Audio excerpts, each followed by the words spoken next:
यावेळी त्यांना दिव्य प्रकाश न दिसता मीच साक्षात दत्तात्रेयांचा अवतार आहे असे सूचित करणाऱ्या सुस्पष्ट अशा चिन्हाचे दर्शन झाले। त्या दिव्य चरणांचे बापत्राऱ्यांनी कौतुकाने चुंबन घेतले। हा बालक श्री दत्तात्रेयाचा अवतार असल्याचा त्यांचा निर्धार दृढ झाला। त्याचवेळी त्याच्या मुखातून श्रीदत्ताच्या स्तुतीपर पद आपोआप निघाले। त्या दिव्य चरणांच्या दर्शनाने बापणाऱ्याच्या अंगी अष्टभाव सिद्ध झाले। त्याच्या डोळ्यांतून आनंदाश्रू वाहू लागले। ते श्रीपादांच्या गालावर ओघळले आणि मोत्याच्या बिंदूसारखे चमकत होते।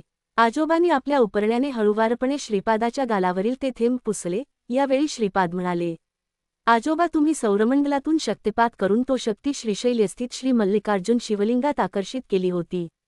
त्याचवेळी सूर्यमंडलातील ती शक्ती गोकर्ण महाबळेश्वरी व पादगया क्षेत्री स्थित असलेल्या स्वयंभू श्रीदत्तात्रेयांच्या ठाईसुद्धा आकर्षित झाली।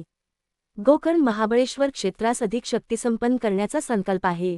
प्राणीमात्रातून जे अनिष्ट स्पंदन चाहेर पडतात त्या स्पंदनांना माझ्यात लय पावून जे माझे साधक आश्रित आहेत त्यांच्या प्रतिशुभ स्पंदनांचे प्रसारण व्हावे असा माझा संकल्प आहे।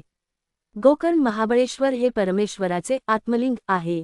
त्याच्या केवळ दर्शनाने मुक्ती साध्य होते। तसेच श्रीशैल्याच्या दर्शनाने सुद्धा मुक्तीचे फळ प्राप्त होते। येथील मल्लिकार्जुनास शक्ती संपन्न करण्याचा संकल्प आहे। तुम्ही सत्यऋषी आहात। मी यतीच्या रूपात होतो तेव्हा आईने मला नमस्कार केला, त्यामुळे मी अल्पायुषी होणार असे माझे मत होते। परंतु आईने मला श्रीपाद रूपात नमस्कार केला म्हणून मी अल्पायुषी होणार नाही असे आपण म्हणालात तेव्हा आपल्या दोघांचेही म्हणणे खोटे होऊ नये म्हणून मी केवळ 16 वर्षेपर्यंत तुमच्या घरी राहण्याचे ठरविले आहे। संसार बंधनातून मुक्तीची इच्छा करणाऱ्या मुमुक्षूंना अनुग्रह देण्याचे कार्य पुढे आहे। मी चिरंजीव असावे असा तुमचा संकल्प आहे, तो मी पूर्तीस नेईन। श्रीपाद श्रीवल्लभ हे स्वरूप गुप्त करेन। नृसिंह सरस्वती अवतार घेतला तरी श्रीपाद श्रीवल्लभ रूप हेच नित्य सत्यरूप म्हणून राहील। नृसिंह सरस्वतीचे अवतारकार्य पूर्ण करून श्रीशैल्यास असलेल्या कदलीवनात 300 वर्षेपर्यंत तपश्चर्या करून प्रज्ञापूर अक्कलकोट येथे स्वामी समर्थ रूपात प्रकट होईन। तेथील वटवृक्षामध्ये माझी प्राणशक्ती प्रवेश करवून मल्लिकार्जुन शिवलिंगात विलीन होईन।